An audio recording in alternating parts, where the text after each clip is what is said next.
Ito ay rated SPG, striktong patnubay at gabay ng magulang ang kailangan. Kung akala ni David na kakampi niya si Atty. Vera, ay dito nga siya nagkakamali. Dahil simula noong mamatay si Olga, ay nalipat nga kay Ramon ang kanyang serbisyo. Sinadya talagang makuha ni Ramon ang tiwala ni Atty. Vera upang hindi mawala sa landas niya ang mag-amang David at Rigor. Inutusan ni Ramon si Atty. Vera na dumikit at maging sunod-sunuran lang kay David, ngunit wag nitong gawin ang mga gusto talagang mangyari ni David, lalo na ang mailipat sa pangalan niya ang mga ari-arian ng mga kabalyero. At ang kapalit ng serbisyo ni Atty. Vera kay Ramon ay babayaran nito ang lahat ng kautangan niya kahit gaano pa ito kalaki.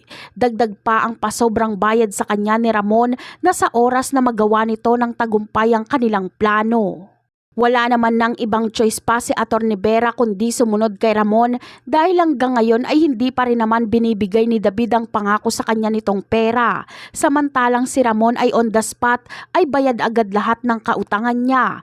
Kaya gagawin ni Atty. Vera ang lahat ng pinag-uutos sa kanya ni Ramon dahil malaki ang utang na loob niya dito. Ito na ang karma ng mag-amang David at Rigor. Wala na silang taong mapapaikot. Lahat ng tao sa kanilang paligid ay kaaway na ang tingin sa kanila.